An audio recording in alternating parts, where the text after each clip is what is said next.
The Michael Jackson movie is finally out. People have watched it. Reactions are coming in. And yet, something about it still doesn't feel complete.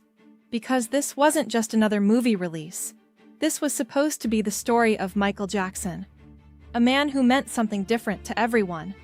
And now that the film is finally here, the biggest question isn't, is it good? It's, did it really tell the truth? Because even before the release, there were signs that something wasn't right. Major delays, last-minute changes, parts of the story being removed and rewritten. And now that people have seen it, those questions haven't gone away. If anything, they've only gotten louder. One of the strongest reactions still comes from someone who knew him best. His own daughter, Paris Jackson. She had already hinted that parts of the story didn't feel real, that some things didn't reflect what she believed. And now that the film is out, people are looking at it through that lens, watching closely, questioning what they see.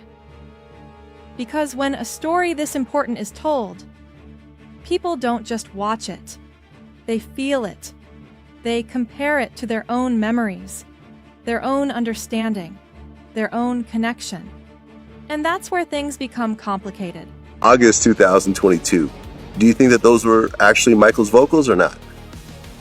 If I tell you today, Right now. I can tell you right now that no. Because this film doesn't just belong to the filmmakers. It belongs to millions of people who grew up with his music, who felt something when they heard his voice, who saw something in him that went beyond entertainment. At the same time, the people behind the scenes are still being questioned.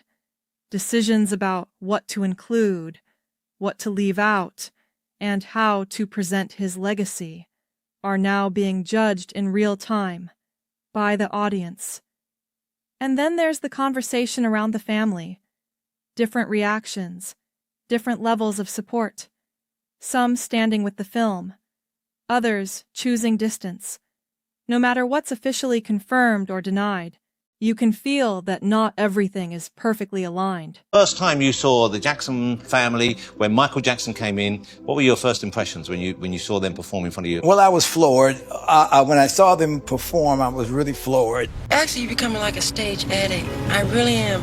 Like when there are off days and there is no show, I'm up at night dancing just to sing. It's really strange. Guess I'm an addict. Can't help it. Thing too to get your kind of singing style. James Brown. I said James Brown and Sammy Davis Jr. because I like the kind of things they do, like fast music. What did you borrow from them? Well, I do most of his dancing on stage, and I just like the way Sammy sings.